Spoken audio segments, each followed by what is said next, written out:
Pessoal, seguindo aí com o nosso último vídeo, falando sobre riscos ergonômicos e risco de acidente, está na nossa aula 3.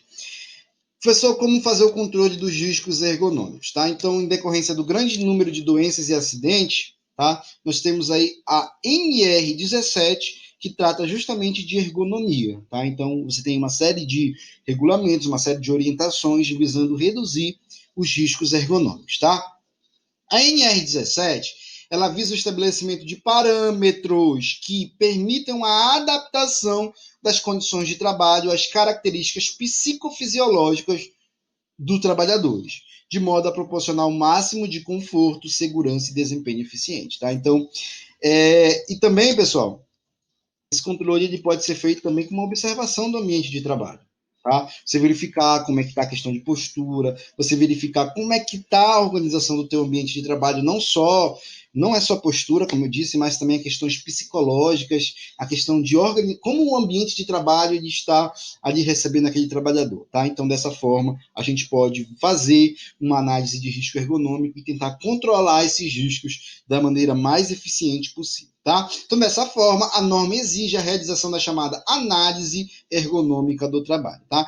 A análise ergonômica visa analisar os riscos ergonômicos no ambiente de trabalho e, assim, apresentar soluções para eliminar ou, pelo menos, reduzir os riscos existentes. Tá? Então, essa foi a nossa aula de riscos ergonômicos.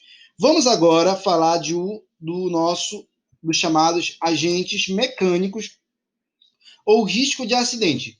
Qual é o segredo, professor, para identificar? São os riscos de acidente propriamente dito, tá bom? Vamos supor, professor, um piso quebrado, tá bom?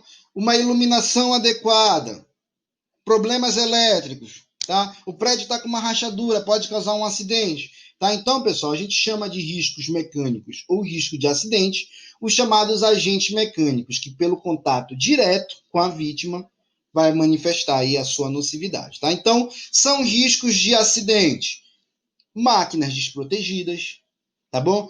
Pisos defeituosos ou reescorregadios, os empilhamentos de materiais irregulares. Vocês viram, gente, o caso lá de um atacadão, eu acho que era o Matheus, lá no Maranhão, tem aquelas prateleiras do atacadão, que veio uma empilhadeira, bateu e caiu tudinho, tá? Matou uma pessoa, inclusive uma paraense, né? Então, enfim, os chamados riscos mecânicos e riscos de acidente são os fatores que podem causar um risco propriamente dito. Uma empilhadeira bateu naqueles armários e caiu tudo. Qual é o risco de uma empilhadeira bater? A gente classifica como um risco azul, um risco de acidente. Tá? Então, os fatores geradores de acidente no trabalho: arranjo físico inadequado, tá? Ordem e limpezas precárias, máquinas e equipamentos sem proteção, e casos de iluminação adequada, eletricidade, tá? Podem causar. Vocês viram?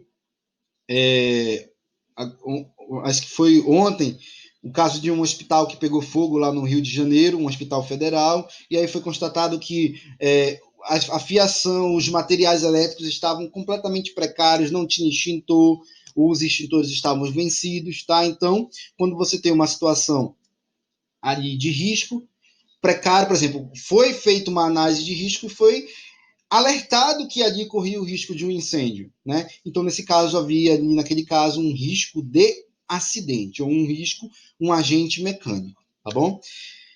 Deu para entender, pessoal? Qualquer dúvida, vocês podem ir lá no nosso material, tá? Então, gente, essa foi a nossa aula de riscos de acidente. E aqui, pessoal, reforço mais uma vez as cores, tá? A classificação dos chamados riscos ambientais. Risco ambiental, risco físico, químico e biológico, que são os ambientais, mas que não são riscos ambientais, chamados riscos ergonômicos e riscos de acidente, tá? Cor verde, risco físico. Cor vermelha, riscos químicos. Cor marrom, riscos biológicos. Cor amarela, riscos de ergonômicos. E cor azul, riscos de acidente, tá? É importante a gente memorizar essas cores, porque nas próximas aulas, quando a gente for falar de análise de risco e construções de mapas de risco, essas cores vão ser fundamentais para a gente construir nossos mapas de risco, tá? Então, essa foi a nossa aula sobre os